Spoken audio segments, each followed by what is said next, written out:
So welcome, everybody, to the first of this new series of seminars organized by the Social Contract Research Network. It's a series on this idea of the state of nature, whatever it is that precedes the civil society that the social contract inaugurates. And I wanted to organize a series of seminars around the state of nature because the more that I've studied it, the more that I've come to the conviction that it really is a touchstone, a crucial touchstone for analyzing not only the way that people have thought about society in the past, actually, but our contemporary society today as well. And so I'm particularly thrilled over the next 4 weeks to have 4 international authorities on the subject to speak to us about various aspects of this idea of the state of nature.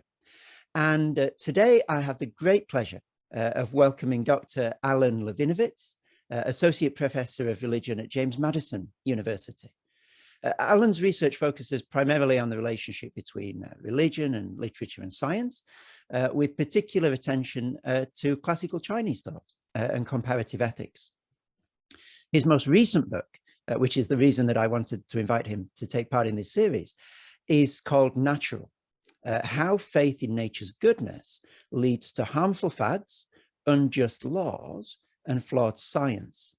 And it does a brilliant job, I think, of examining this idea of the natural and its valence in contemporary culture, and the way that the modern West has divinized nature. And of course, that has huge implications for this idea of the state of nature as well. During the talk, do feel free, if you have a question, to write a short version of it in the chat. And then at the end of Alan's talk, I will call on people to ask their questions in the order in which you announce yourselves in the chat function. And Alan's title for today is Hiding God in the State of Nature. Thank you, Alan.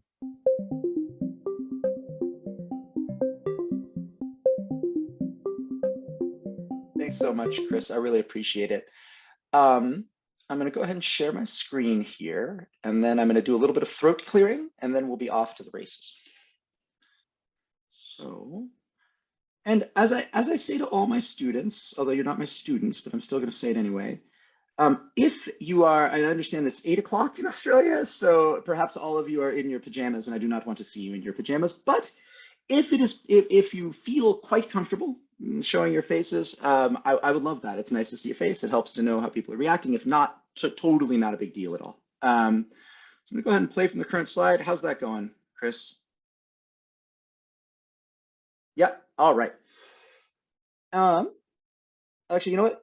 There we go, yeah, perfect. So my throat clearing goes as follows. First, I'm not gonna talk about Rousseau. I'm not gonna talk about Dryden, who coined this term. I'm not going even to talk about Hobbes, although there is a picture from his famous frontispiece of Leviathan.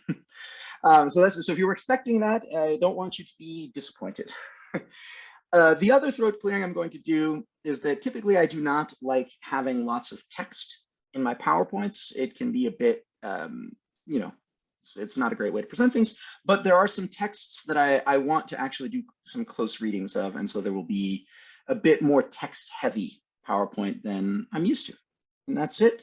I really appreciate everyone coming, and I'm excited to hear your questions and feedback and insights about this topic. Without further ado, hiding God in the state of nature. And I'm going to begin, of course, with this quite famous bit of text, the unanimous declaration of the 13 United States of America. And I don't need to remind you of this, but just to do so anyway, when in the course of human events, it becomes necessary for one people to dissolve the political bands which have connected them with another, and to assume among the powers of the earth the separate and equal station to which, and then of course here is the key part for my talk at least, to which the laws of nature and of nature's God entitle them. And then if you skip down a little bit, we hold these truths to be self-evident, that all men are created equal, that they are endowed by their creator with certain unalienable rights. Now, I happen to think that this is a pretty unusual phrasing here that is being used. Laws of nature and of nature's God. And nature's God is a quite unusual phrasing as well. Now, I'm no expert on Jefferson, and I'm not going to get into his religiosity, But I want to begin with this by suggesting that if we simply look, the kinship between nature and God, and theology and natural science, if you will, is everywhere. And it is everywhere in political documents. And I want to examine another political document that was quite influential. And again, I know many of you, correct me if I'm wrong, are political scientists. And so it is, I do this all the time. I write on things that are not my area of expertise. So I'm happy to hear from people who know more about these things than I do.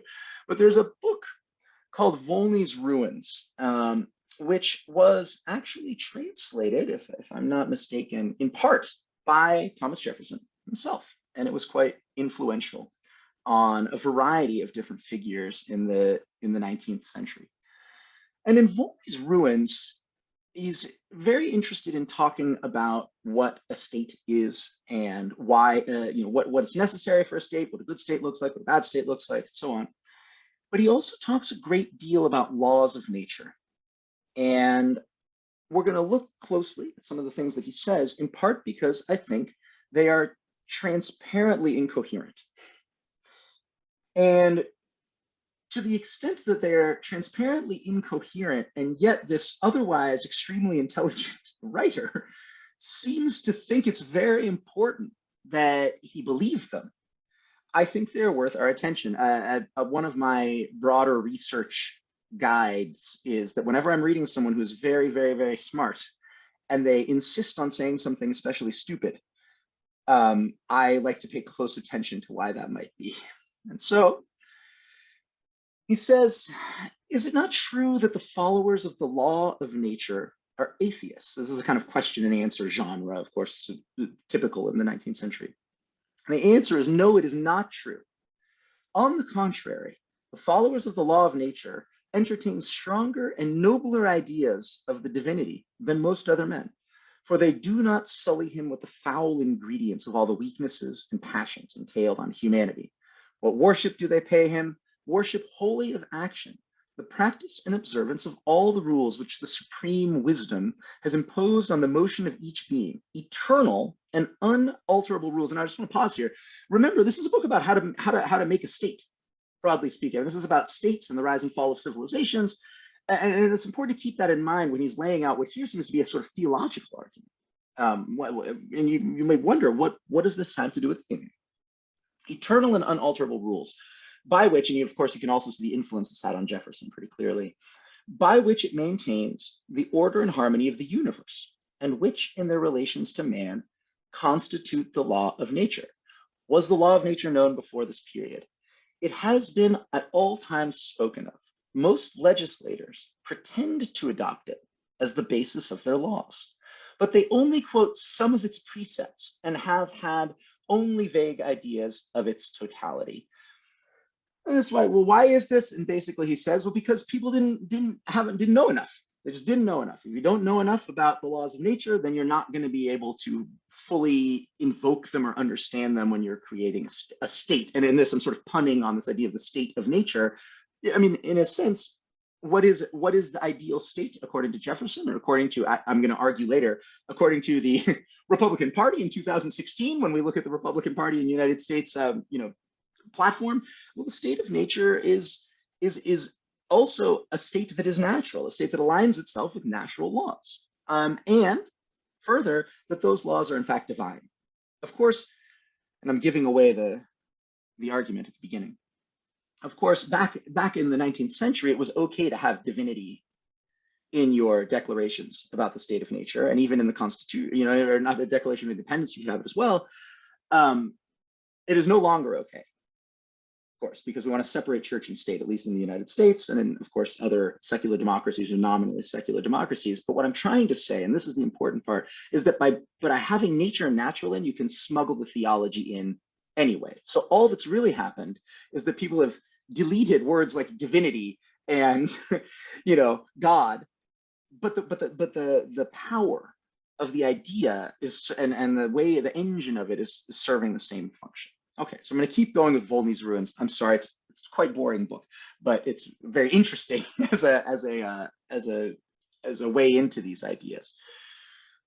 Is there no other law? So I'm going to go into this again, and I've skipped a little bit because the interlocutor started asking, has started being asked about the characteristics of these laws of nature. Okay, what are the laws of nature? Are they uniform and invariable? Yes. Are other laws uniform and invariable? No. For what is good and virtue according to one is evil and vice according to another. And I want to pause here. This is obviously a bulwark against relativism. The idea here is that a state founded on the state of nature is eternally good. It's always the best form of the state. There's no such thing as multiple states that could be good in different ways. All states need to be formed according to the state of nature, that is to say, natural laws, the way things have always been eternally, even though people depart from them. Then we're going to skip down here.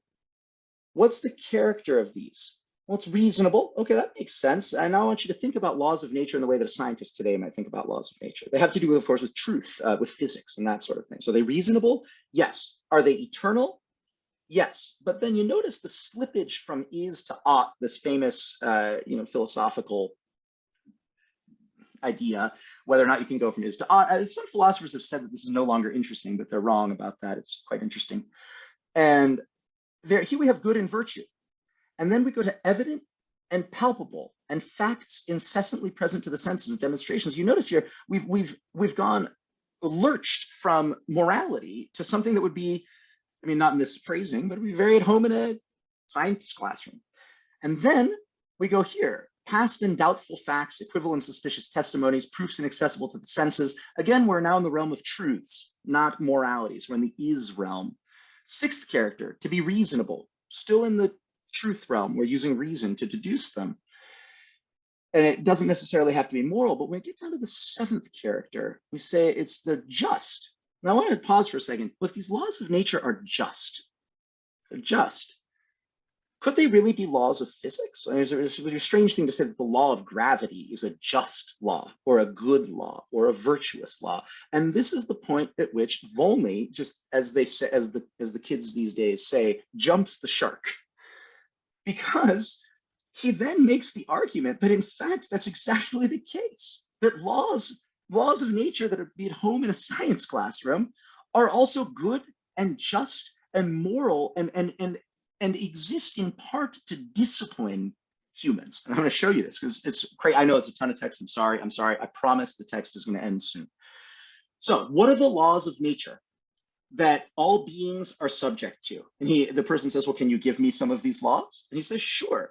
The sun illuminates successively the surface of the terrestrial globe, that its presence causes both heat and light, that heat acting upon water, and water flows down, and on and on and on, that in certain circumstances, water suffocates and then kills animals. That is just this long list of facts about the natural world. And then from all of those, he goes on to say, wherefore, as all of those and similar facts are immutable, constant and regular, so many real orders result from them for man to conform himself to. At which point you might be wondering, how does the rotation of the sun, like, how does the sun have anything to do with what we should conform ourselves to? Makes no sense whatsoever. With the express clause of punishment attending the infraction of them, or of welfare attending their observance. So again, I want to pause. In what world could someone think that you could violate the law of water flowing downward? And how would you get punished? What would that mean? It doesn't make any sense. And then he tries to explain. If man pretends to see clear in darkness, if he goes in contradiction to the course of the seasons, and now you can probably hear Ecclesiastes in the back of your head, or the action of the elements, if he pretends to remain underwater without being drowned, to touch fire without burning himself, to deprive himself of air without being suffocated, to swallow poison without destroying himself, he receives from each of those infractions of the laws of nature a corporeal punishment proportionate to his fault. Okay, I mean, at this point, I'm really trying to give this guy the benefit of the doubt. I'm thinking, are you saying that the laws of nature mean that you can't try to survive without breathing? Well, I mean, sure, of course. I mean, it's so obvious as to be strange to have to state it. And then you would wonder, well, so is he saying, for example, that you shouldn't use a flashlight in the dark? Because there couldn't be a better example of a man pretending to see clear in darkness. Are you not supposed to use scuba gear? Like what exactly, how are these laws supposed to guide us? What moral teaching are we supposed to take from any of these laws? And he goes on to say that if you follow these laws, you'll be happy and everything will be great, et cetera, et cetera. Okay. Interestingly, precisely this bizarre attitude towards the laws of nature, it exists everywhere in the present day. It's all over the place, all over the place. And I don't think you can understand it without understanding that it is theological. So this is a common image, a depiction of God as a geometer. And it's easy to forget, I think, unless one is in religious studies, unless one's a scholar of these things like we all are, but many people I talk to often forget that religion and science were not separate things, that to study mathematics was also to study God. And if God is good, and now this is monotheism, right? Although in the questions, perhaps we only have so much time, I could take some questions about classical China, which is my own area of expertise and has a similar kind of thing. Then math must be good. And it also makes sense that if you violated the laws of math, whatever that means, you would be punished in some way. Now, if you're tempted to think to yourself, well, okay, perhaps what these people mean is that if you are launching a rocket and you get the math wrong, the rocket won't work. In other words, you violated the laws of math and you've been punished by your rocket not working.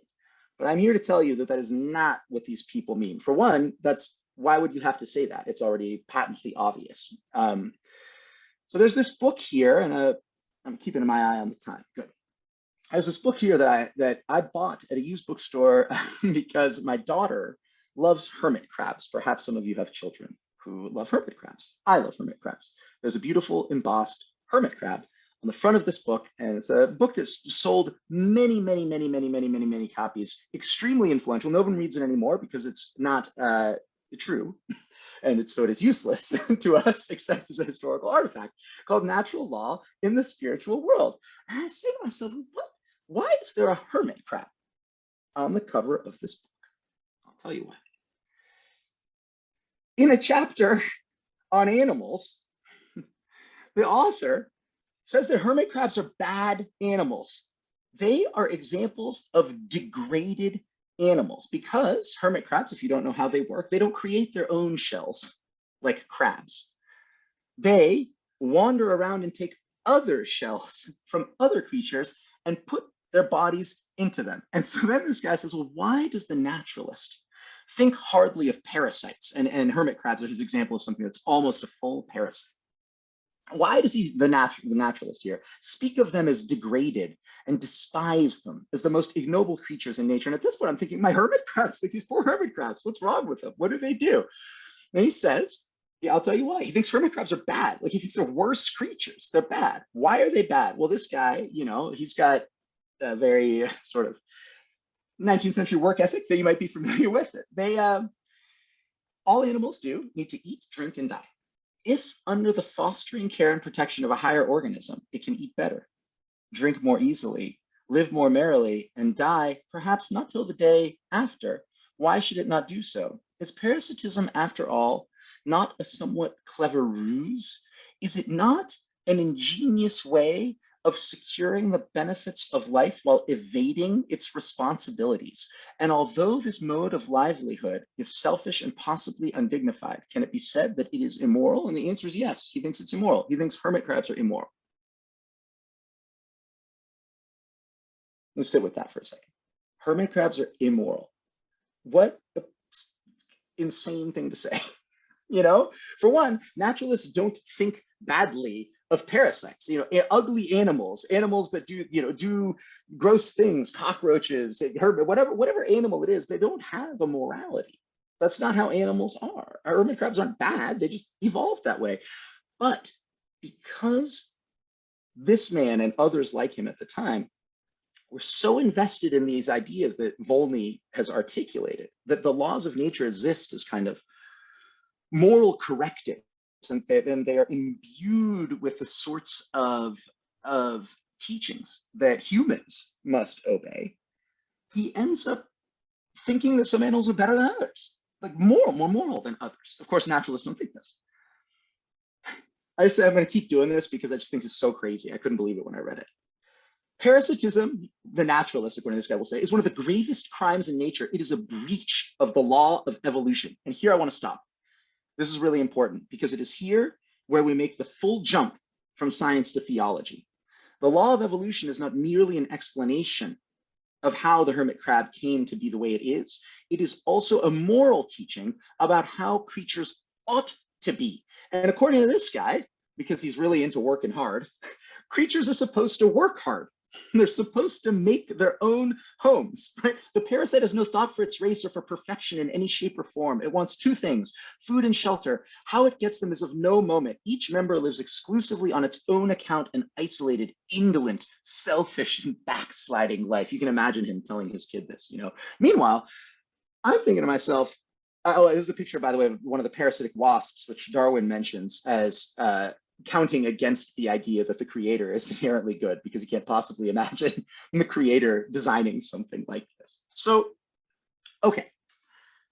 So far, so good. I hope I've at least convinced people that for a long time, the idea of the law of nature, or the state of nature in its broadest sense, that is the natural world itself, is simultaneously explicable, but also pedagogical. And it teaches us how to live right and how to live wrong. And the whole thing is shot through with moral teachings like don't be indolent or selfish, don't lead a backsliding life, all the kinds of teachings that people want. And the argument I'm basically making is that whenever someone wants to convince you that their morality is right, they need to appeal to a transcendent force that tells you what's moral. I mean, not everyone, but lots of people like this. It's a very powerful way to make your case. Why should I do this? God says so. Why should I do this? Nature says so, AKA God. It's a very, very powerful way to make a claim. And as the scientific world was gaining an explanatory power, it became increasingly important to find in the truths that are being discovered by science confirmation of the morality that people wanted to believe. Okay. What does this mean for this guy? What it means for this guy is that there are certain kinds of religious doctrines that are parasitic, like the Church of Rome. He was not very friendly to Catholics, which comes along and steals all of the ideas that were made before it and is parasitic on the previous thinking of people who simply came to these truths by themselves. I don't want to get into his theology, but what he uses this to do is to criticize all of the things he doesn't like. And the thing is, people do the same thing today. If you don't like the idea, for example, that homeless people get free money, right? If you don't like the idea of, as they're called, welfare queens in the United States, one way you can make the case against them is to say that they're behaving unnaturally. They are violating the law of nature, and we know what those laws are because we can simply look to the state of nature and we can see that that homeless people are a lot like hermit crabs. They don't build their own homes like actual crabs. They go into homes that were built by other people. They are bad in the same way that hermit crabs are bad. Of course, this is incoherent because hermit crabs are not bad. But what I would is, unless there's someone in the audience who thinks they are, in which case I would be delighted to hear from you about which animal is the most virtuous. So why is this important? Well, as the subtitle of the English version of my book suggests, I think a lot of bad things can come out of this in terms of how we view sexuality, in terms of how we understand medicine, in terms of how we understand the laws that ought to govern our countries, in terms of how we understand each other, and on and on and on and on. And I'll give you some examples of this. But before I get to contemporary times, I have to do it. I told you, this is Hobbes, here we are, but I'm not going to talk about him. All I'm going to do is point out that one of the metaphors that's quite common is the idea of the body politic. So it's still today, you have a head of state, so on and so forth. So when Adam Smith is trying to explain why his economic theory is right, he uses a metaphor of the human body. And what Adam Smith does, it's really quite remarkable, at least to me, is he makes the same case that advocates of natural medicine and natural healing make today. What? Why is Adam Smith talking about medicine? It's the wealth of nations, after all, right? Well, let me show you. He's criticizing how England's commerce works. And this is how he does his criticism. He uses this metaphor, an extended metaphor of Britain as a body. And the villain in this metaphor is the overzealous physician, AKA the regulatory state. And this is what happens. Her commerce, instead of running in a great number of small channels, has been taught to run principally taught. That is to say, this is not natural, it is artificial. It has been imposed on the natural state of the body politic, in this case, the economic body. It has been imposed unnaturally on this body. What happens when you impose unnatural things on the body politic? The whole system of her industry and commerce has thereby been rendered less secure. The whole state of her body politic less healthful than it otherwise would have been, because of course it is designed by God. Nature is God and God is good. And if you do things naturally, everything will be harmonious. But unfortunately, the bad economic planners in Britain haven't accorded themselves with the state of nature. In her present condition, Great Britain resembles one of those unwholesome bodies in which some of the vital parts are overgrown and which, upon that account, are liable to many dangerous disorders, scarce incident to those in which all the parts are more properly proportioned. And now he just goes right into biology. And it's very clear. A small stop in that great blood vessel, which has been artificially swelled beyond its natural dimensions, and through which, and now he's just hammering on naturalness. This is the entire force of this argument is bound up with the idea that the state of nature is good and violating it is bad, through which an unnatural proportion of the industry and commerce of the country has been forced to circulate, is very likely to bring on the most dangerous disorders upon the whole body politic. The blood, of which the circulation is stopped in some of the smaller vessels, easily disgorges itself into the greater without occasioning any dangerous disorder. But when it is stopped in any one of the greater vessels, convulsions, apoplexy, or death have immediate and unavoidable consequences. And he blames the physicians in this case. And as someone who has studied natural medicine a great deal, you will find that in the natural medicine or alternative medicine world, whatever you'd like to call it, the bad things that happen to our body are due to unnatural things, whether those things are unnatural food, whether those things are unnatural medicines like vaccines, whether those things are unnatural screens or unnatural chairs, or whatever it happens to be. That's what's wrong. And the remedy can't possibly be more of that, more of the unnatural stuff, medication, or as they call it in the context of cancer, and I'm going to blow this here, cutting, burning, what's the third one? And poisoning, cutting, burning, and poisoning, which is surgery, chemotherapy, and radiation. So you create now, and again, I want to emphasize, I think this is totally incoherent. In fact, it's so facially absurd that one wonders how anyone could make these cases to begin with. How is it possible that people would think this? How could you possibly think that there's a natural system of economics that you don't interfere with? And in fact, one of the interesting things that Adam Smith is faced with monopolies as a counter argument to this claim, because monopolies emerge naturally in unregulated states. And you know what he does? It's very funny. He's, again, Adam Smith, a brilliant man, but this is profoundly stupid. He says, monopolies are unnatural. And so we have to get rid of them. It's like, really?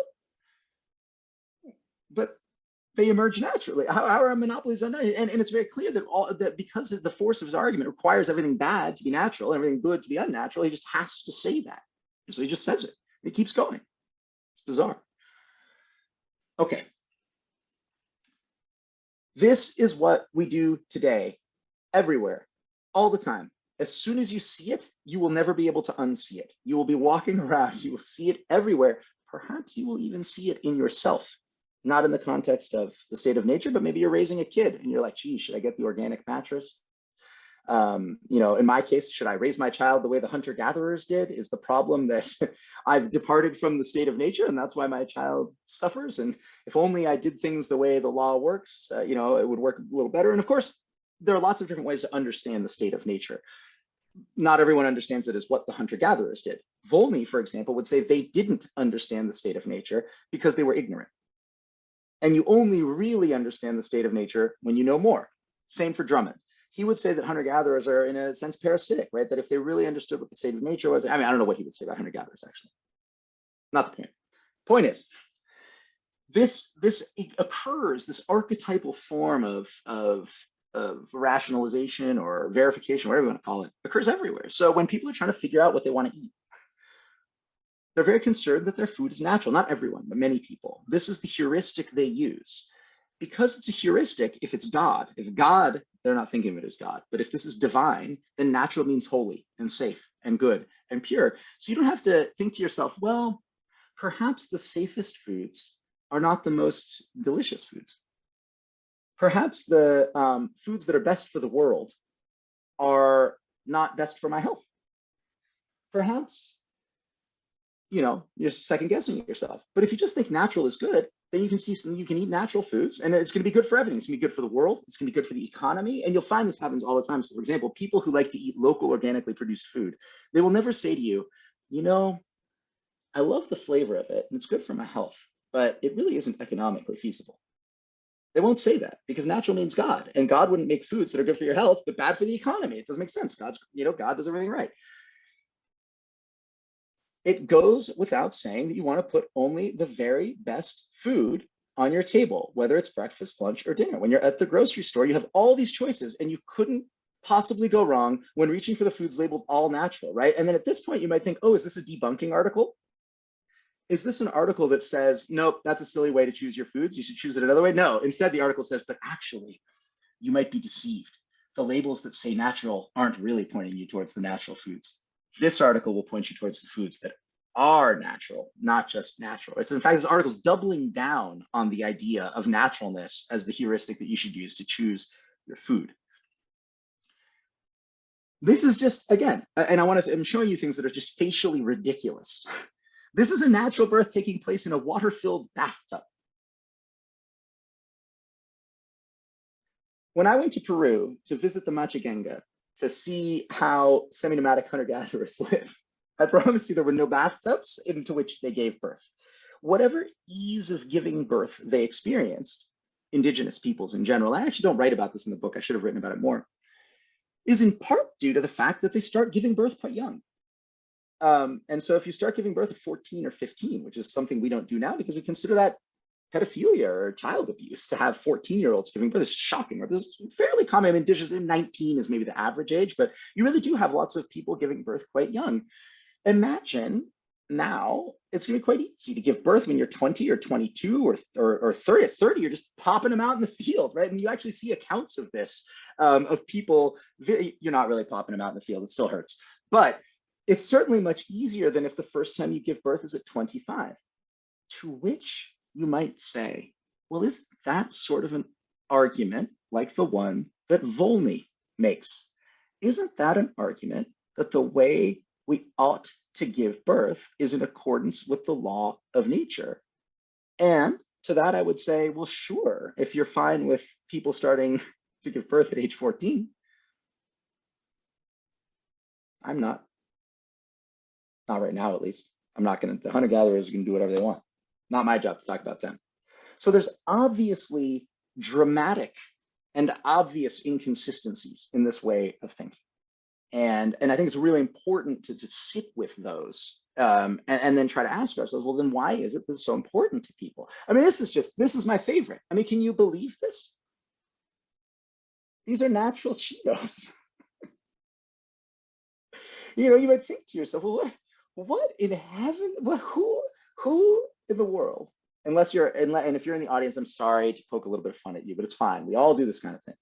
Who in the world goes into the store and says, well, I'm gonna have the natural Cheetos? That's a good choice. That is Cheetos as God intended them.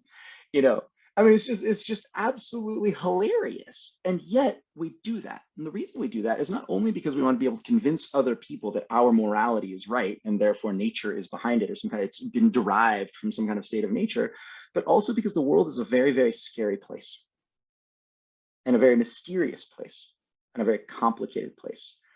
And that creates a tremendous amount of cognitive load to sort of clinically talk about it. I could talk about it in different terms as well, but it's very difficult to deal with. And so when you are in pain, or when you are scared, or when you are deluded or uncertain, you can come to believe the most astonishingly ridiculous things. I want to suggest this is one of them. Okay, well, what's the harm, right? What's the harm? Why not do, what's wrong with carrying a crystal with you so it aligns your vibrations? I actually don't think there's anything wrong with crystals aligning your vibrations. I mean, no harm, no foul. But there's a lot of harm that comes from this approach because people still have brains that think logically. And so if you think that what's natural is good, it doesn't take a lot to arrive at the conclusion that vaccines are bad, for example. So here's an anti-vaccination meme. Still starving, but billions of dollars in vaccines around. The idea is that there's some kind of evil force out there that's violating the laws of nature and giving these people unnatural vaccines when in fact they, what they really need is probably natural food, right? The tubers that their ancestors ate.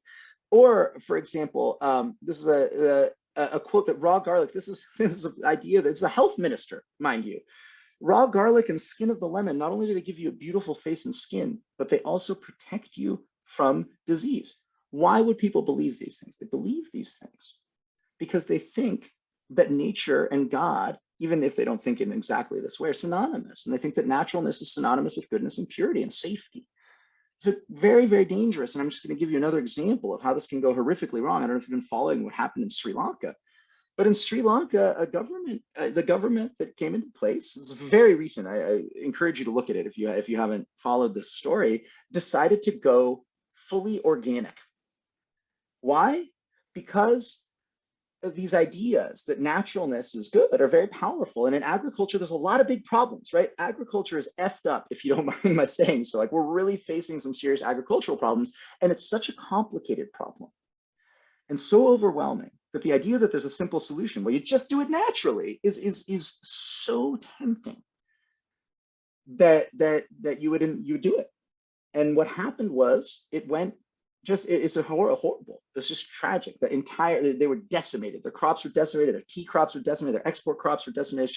It's wreaking havoc, and it continues to wreak havoc in Sri Lanka right now. I mean, so this kind of belief can devastate a nation's economy. I mean, we're not kidding around here. This is not, oh, someone did something irrational. It's not even, oh, Steve Jobs waited on getting his chemotherapy because he wanted to try natural treatments for his pancreatic cancer. This is a nation gone wrong. Okay, present day. This is from the National Center for Constitutional Studies, the United States religious conservative think tank. Here, they are just explicit about it, right? This is very old school. It's fun to see this on the internet. It's like, these people, at least they're being honest. They just lay it all out. The Bible and natural law. The founders loved natural law, and the founders loved God, and God is the Bible. Of course, again, any scholar of the founders' religion. I mean, I go to James Madison University. The idea that James Madison and Thomas Jefferson were sitting around trying to make sure that everything aligned with the Bible is crazy. I mean, Thomas Jefferson was cutting parts out of the Bible for the Jefferson Bible. He had no patience for the Bible. This was not a man who held the Bible he did hold the Bible in high esteem, but certainly not in the way that this National Center for Constitutional Studies does. And so this thinking, again, you might ask yourself, well, okay, what's wrong with this? As long as the laws are good, that's fine. Who cares what the laws are based on? But if you look at the Republican platform, and I'm not going to just rag on Republicans. I'm about to rag on Republicans or the left or the right or whatever. I don't think this kind of thinking is any more popular in any kind of political ideology. I think it is equal opportunity tempting for everybody, in all places and at all times. So here's the Second Amendment, the right to bear arms. I mean, I don't know how familiar people are with the arguments on bearing arms, but people argue that it's a natural right to bear arms. It's a powerful idea, the God-given right of self-defense. This is a great way to convince people that you should be allowed to own a gun, and that people who try to take away your guns are unholy and unnatural. They are blasphemers in a way against what nature wants you to do, which is to be able to protect yourself according to this logic, however you like. Or, for example, this is the same sort of position statement. The cornerstone of the family is natural marriage, the union of one man and one woman. So it's very important that the laws that govern marriage are based in the kind of state of nature. And you'll see sometimes, and you see people in natural law, and I don't want to get into the weeds about natural law, because natural law theology and natural law jurisprudence have had 1,500 years to try to make sense of their incoherent first principles. And so it makes it so that it takes a very long time to rebut them. And you know, when you're halfway done, you got to go to bed. So I don't want to get into that, but trust me when I tell you it's incoherent. That's not how it works. It doesn't make any sense, but it's very powerful rhetorically, and it's reassuring spiritually. Of course, the rejoinder from those who like homosexuality or favor homosexual marriage or want it to be legal is that homosexuality is natural, and there's gay penguins, and according to science, capitalized, homosexuality can be found in 1,500 animal species. Oh, homosexual animals are very important for the survival of the species. And to bring you back to that book that I showed you, essentially, to argue that homosexuality is unnatural is the same kind of thing that Drummond did with the hermit crab. This is a violation of the law of evolution. Homosexuality is unnatural. We evolved to be man and woman, and that's a violation of it. And then here they're saying, no, actually, disliking homosexuality is unnatural. Disliking it is a violation of the law of evolution, to which I would like to tell everybody participating in these sorts of debates that they're simply having the wrong debate. It's not about what's natural.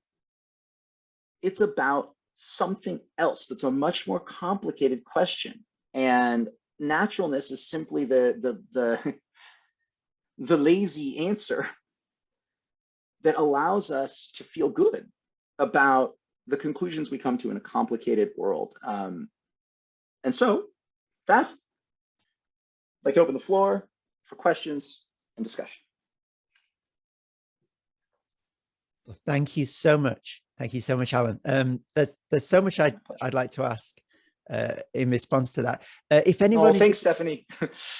does have a question or a comment, do please let me know in the chat. And Alan, if you could stop sharing your screen. Absolutely, yes. Thank you for reminding me.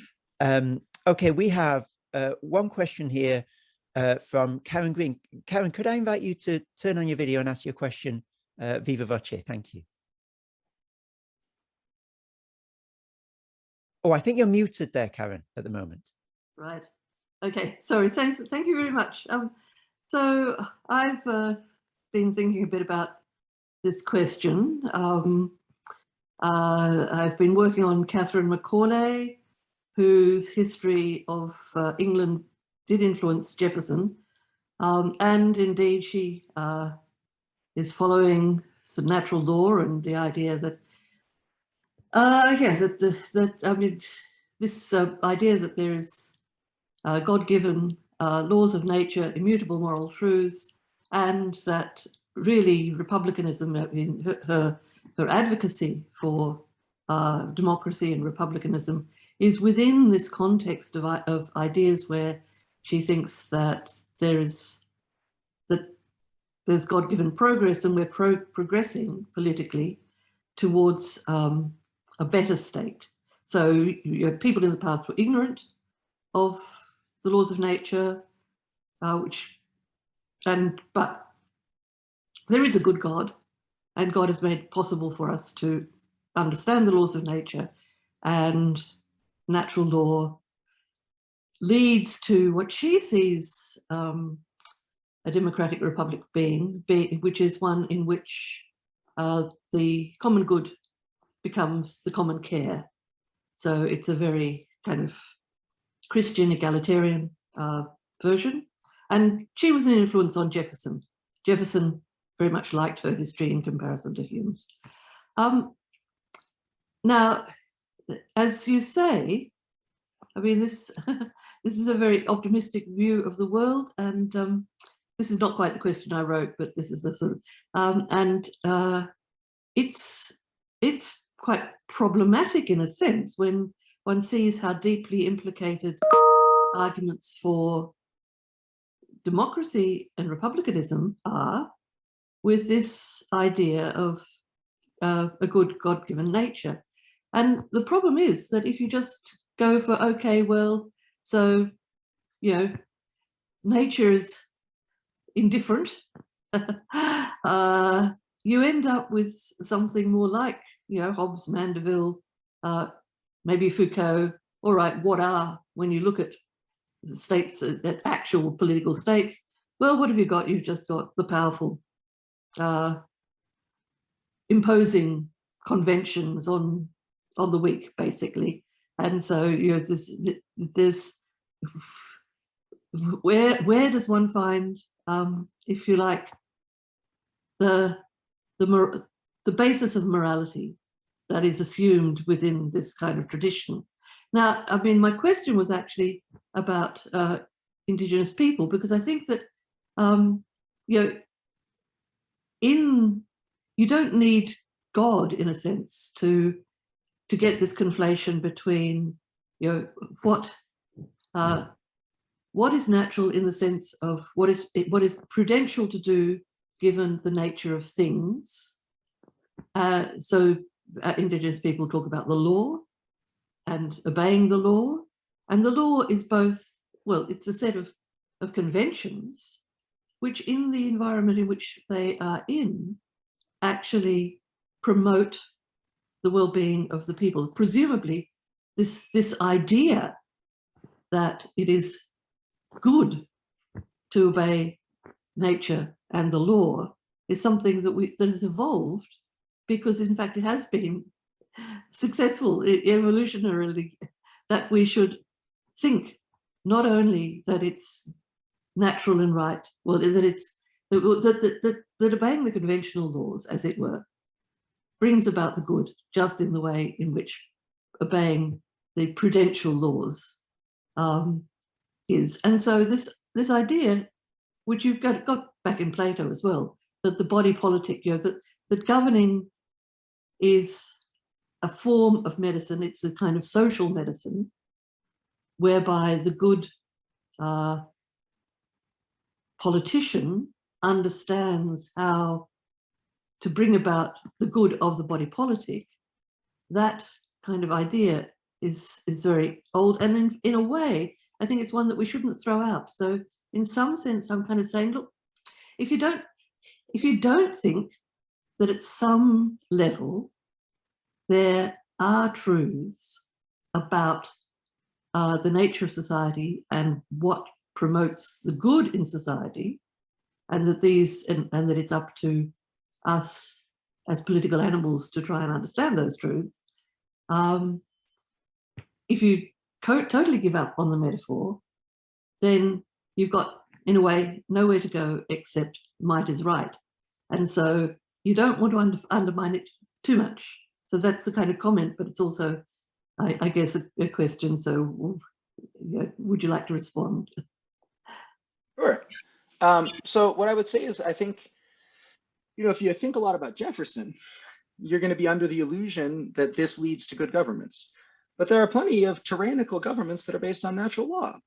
The idea, in fact, a great way to justify doing horrific things to people is to tell everyone that's doing them that this is the way to do it. So let's take Hitler, for example, because he's always a good example of a bad thing. Is like, Jews are unnatural, right? What do you want? You want the natural German people.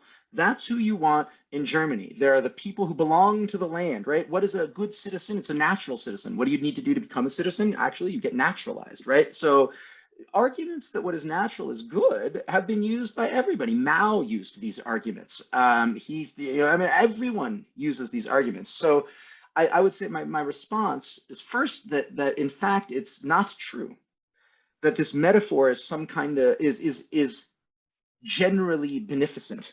I think it is morally neutral metaphor, and sometimes the people that use it will be doing good things, and sometimes the people that use it will be doing bad things. So then, if you grant me that, which I think is pretty incontrovertible, then the question becomes, well, so then what do you do instead?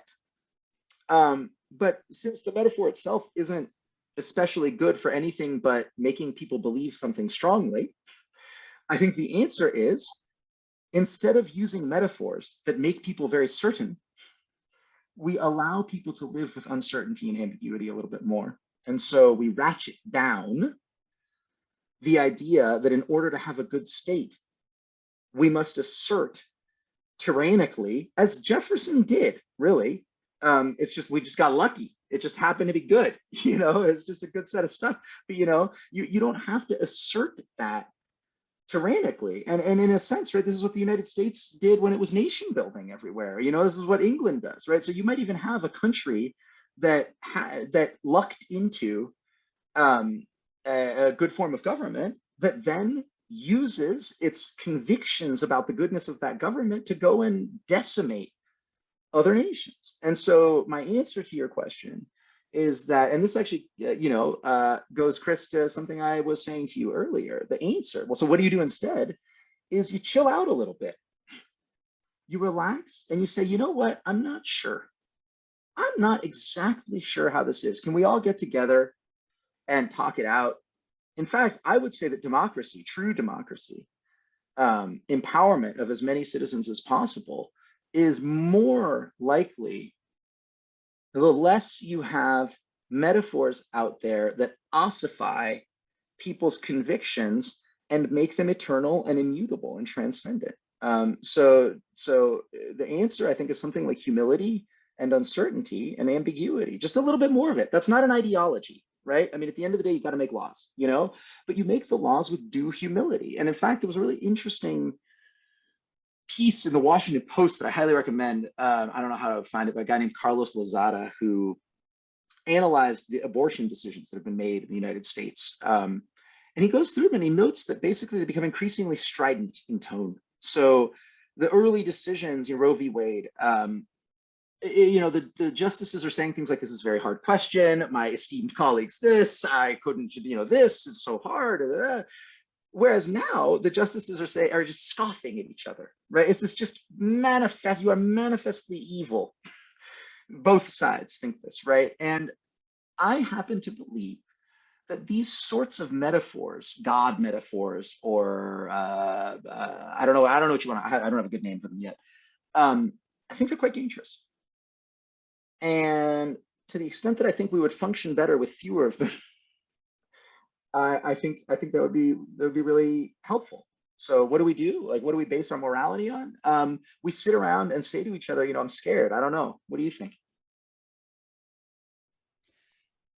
Karen, would you like to come back on that before we move to the next question?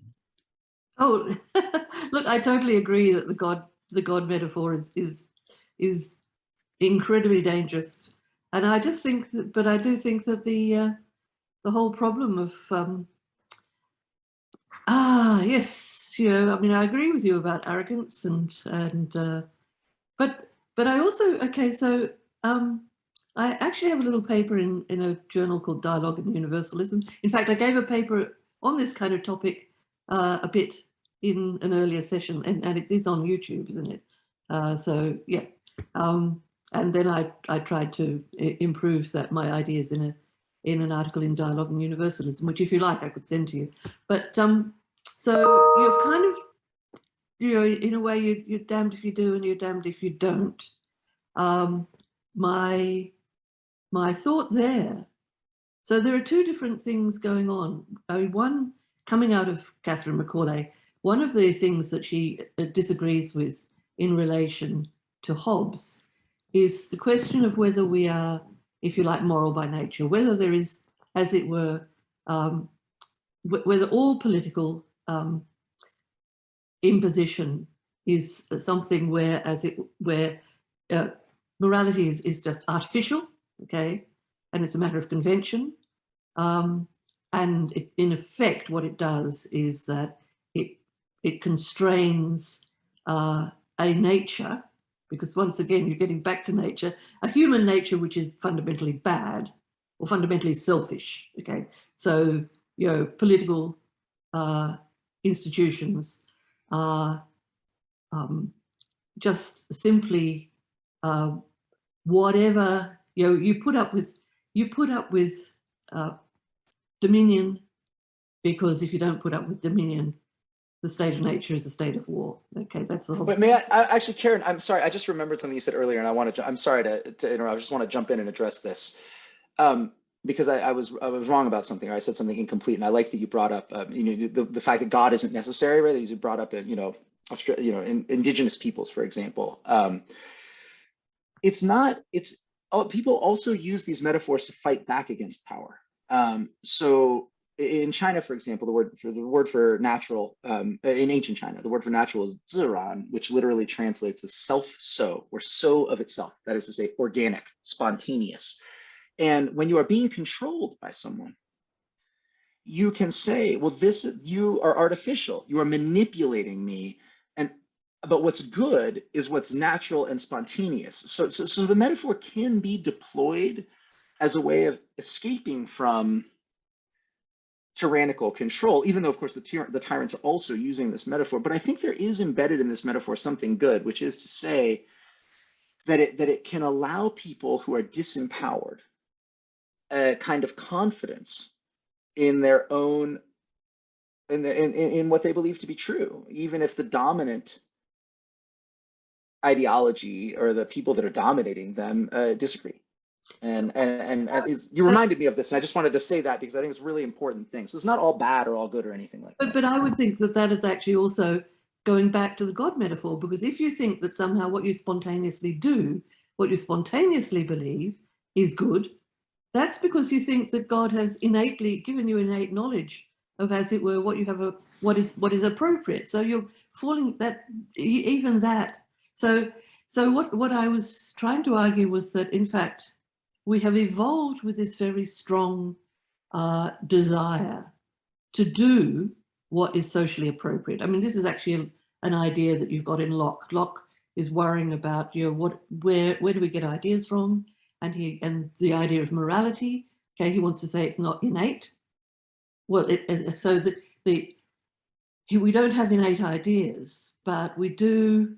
But we get the idea of morality because what we see is that in every society, people judge themselves in relation to the social law, whatever that happens to be. Now, he too believes that morality, true morality, is demonstrable because there is a God and what have you. But if you take away the God, you can still have the sociological observation that we are creatures that have evolved to judge ourselves, our own behavior, in relation to a law, which is a conventional law, but it's represented to us as a law of nature because it is, in a sense, we have evolved, as it were, to be social animals, and to be social animals is to judge in relation to some conventional law. And then you have to say, well, okay, so why has this been something that's useful to evolve? And you're quite right about the Nazis. The Nazis take, the social Darwinist picture and say, it's the strongest, it might is right. That's a misinterpretation of evolution, because evolution shows that actually being socially concerned, being moral in the sense of self-sacrifice, is something that is necessary for social beings. And so, let me pause you there, Karen. So, Alan, if I could just say just a couple of sentences here, and then Stephanie has a really fascinating question in the chat as well. So quickly in response to Karen. Yep. Okay. Quick. Yeah. So very quickly, it's not the problem with Nazis thinking that way is not because they are violating the law of nature. This is the thing. There were plenty of everyone does this. So there were actually people who argue communitarian. There was a Russian naturalist anarchist who made similar arguments about the reason the communal values are good is because they are natural. And what I'm saying is that we need to stop saying that Hitler is bad because he's wrong about what's natural. That's not why he's bad. He's bad because he rounded up a bunch of people and shoved them in ovens, and that just has nothing to do with evolutionary theory. And if it's good to be kind to people or live together, it has precisely nothing to do with how animals treat each other. That's the argument that I'm trying to make. And I do want to answer your question, Stephanie. Sorry, could I ask Stephanie? Oh yeah, go ahead. Sorry, you could just turn on your video. And Stephanie, would you ask your question via audio?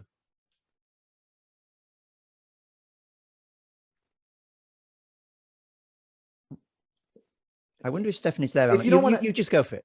No. If she doesn't want to turn on her video, that's totally fine. There's a million reasons why you want to have video on, but I can hear you, Stephanie, and I'd love to hear your voice. I'm trying to. Oh, thanks, here. Hi. Hi. Thank you so much for your talk. I just I was really interested by the idea of how underlying modern jurisprudence are ideas of the state of nature and natural law.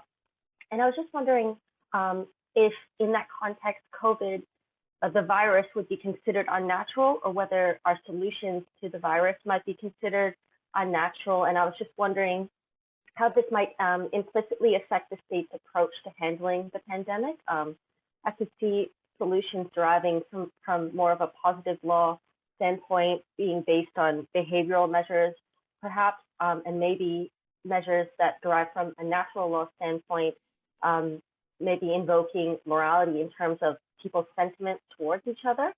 So I was just wondering if you've seen any such themes emerging in the handling of the pandemic by any countries, or any harmful outcomes that have derived from such underlying influences of the natural law. Yeah, I love it. So first things I want to say, and I always have to do this because I know the natural law people are always breathing down my neck.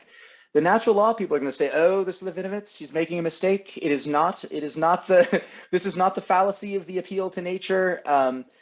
They're wrong, but they, as I said, have 1,500 years of rationalizing how they are not, in fact, doing what it is that they are doing. Aristotle does it. Everyone does it. It's just, but so I want to put that out there. They're going to say that's not how they work. So I want to bracket kind of academic natural law stuff. And instead, I want to say, well, okay, how does this idea of naturalist and natural law influence both the perception of the pandemic and how we would approach addressing it? So take the lab leak conspiracy. The idea, and it's not a conspiracy, the lab leak theory, I don't know what lab it came from. I think for many people, it was very important that this come from a lab. And it needed to come from a lab because it must have been some kind of violation of nature. This couldn't have just emerged, can't just be this horrible evil, can't have come from a natural place. On the other side, the people who thought it came from, some wet market or whatever you want to, whatever that theory is, the idea was always like, well, we shouldn't have been eating pangolins. It's unnatural for humans to march into the bat caves and munch on bats, right? And it's those Chinese people with their unnatural eating habits that caused these problems. And so the first thing I want to say is that this way of thinking about the pandemic was everywhere. Or if you're an environmentalist, what was the pandemic? It was a punishment. Nature was angry. I saw this stuff everywhere. Nature's angry at us because we're doing bad things to the earth, and the pandemic is the punishment for it. And that's just, it's no different from blaming Apollo for disease. I mean, it's the same thing. It just we can't see it because it's the water we swim in. You know what I mean? Now, I think I take what you were saying about how a government would address it. If I'm not mistaken, were you saying that one approach would be more morally infused? Like, can you say that a little bit? Can you say a little bit more about that? Like, yeah. So I was just wondering if you've seen in the government handling of whichever country you find it. I was just wondering if you've seen themes of more sort of behavioral measures, or if you've seen sort of moral measures, like think about others, safety versus stay home because it'll flatten the curve, which is more like fact-based versus like sentiment-based, like think of others, protect them. I see. Yes. I think all arguments for how you ought to behave are moral arguments. So the distinction I would want to draw is between governments developing a vaccine, for example, is an immoral argument. So you could see that as the kind of is side of the debate, and the you ought to behave this way as the ought side of the debate. And I guess I would say that I do believe that there are people for whom in the political sphere, God metaphors are more important. So for some people, it's what they eat.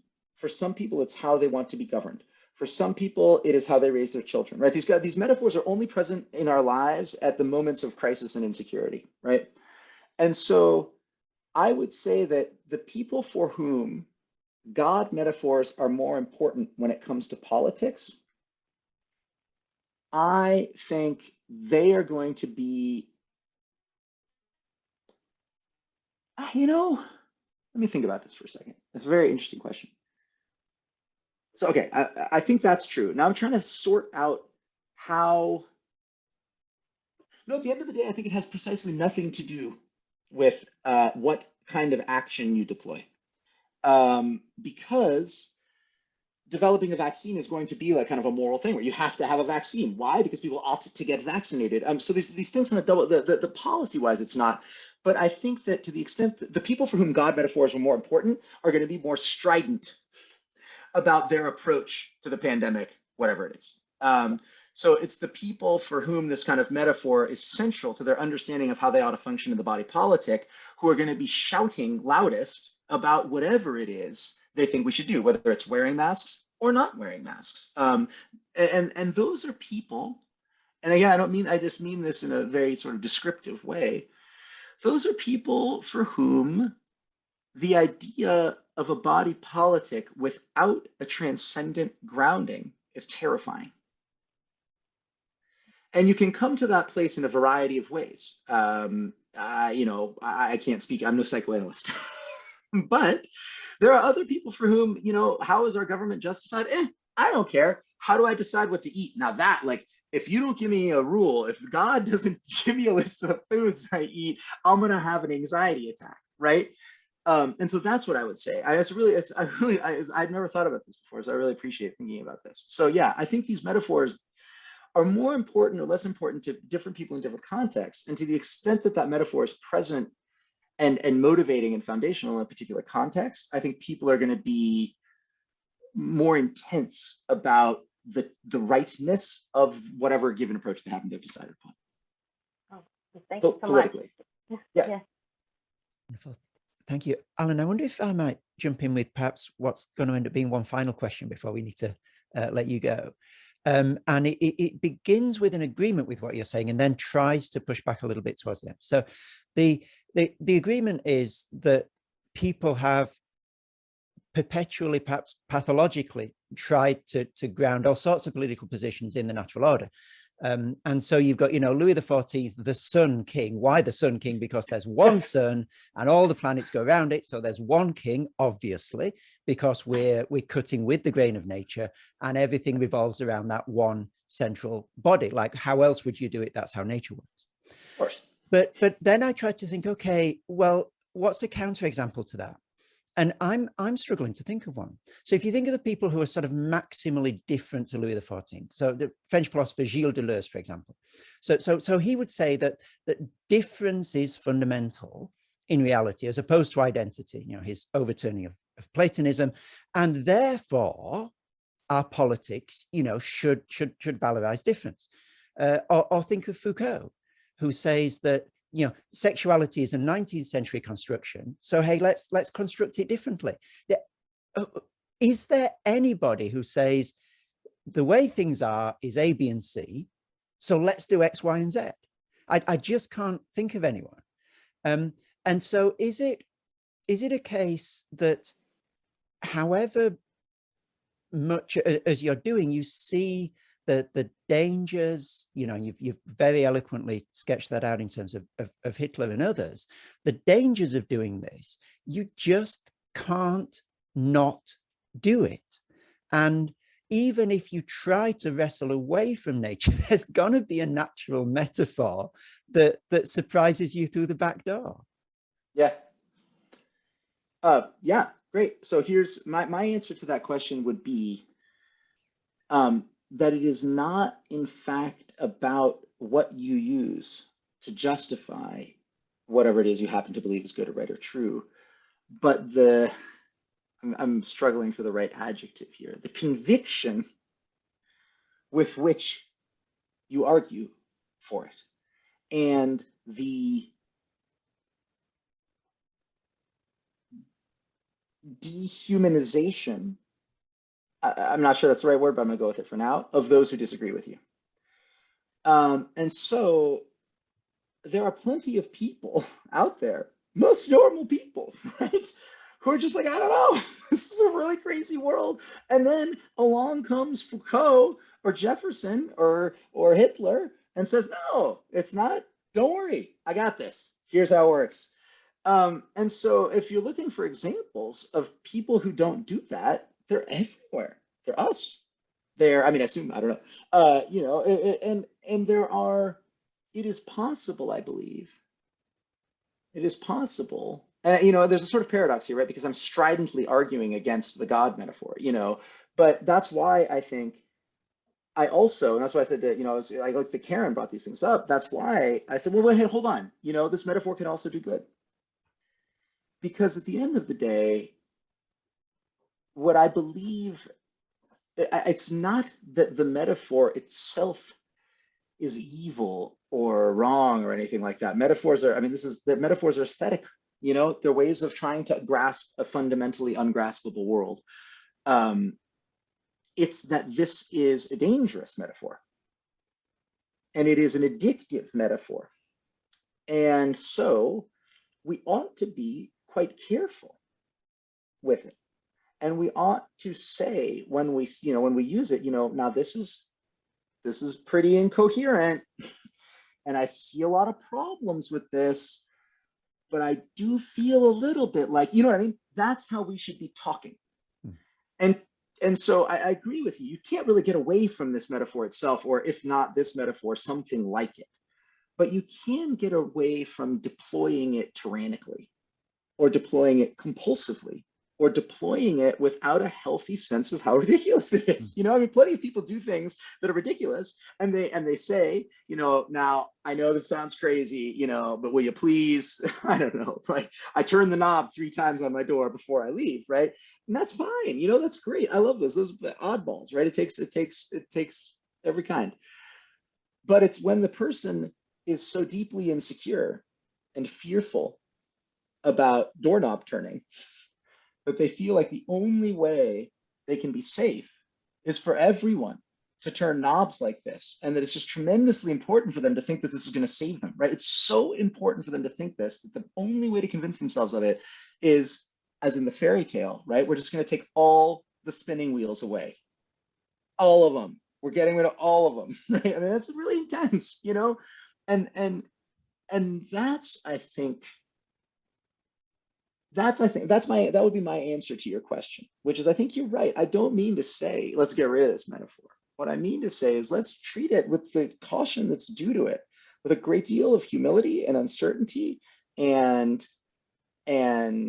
also with a sense of how, there but for the grace of God, we can become compulsive about it, right? So when do these sorts of metaphors really insinuate themselves into people's lives? In the world of natural medicine, it's when you face death primarily, or when your child faces death. And this doesn't happen to everyone, but maybe someone in here, I don't mean to get like super heavy here, but I've been to clinics, the natural medicine clinics, that treat people who are faced with their own mortality. And when that happens, you need a lifeboat, and that lifeboat can be dangerous because it can take you to a place that isn't going to help you. And so that's I think what I would say. If I could just come back with one sentence, then you reply to me with one sentence, then we'll wrap it up. No, I got okay. Don't worry. So is it then, just to try and push that a little bit further, is it the case that the problem really isn't with the idea of the natural at all, but it's with the way that the intensity with which people evoke the natural? And could you therefore have equally written a book called Technological and it have made the same moves in it, because people can also absolutize and sort of theologize the technological? No, I don't think so. And here's why.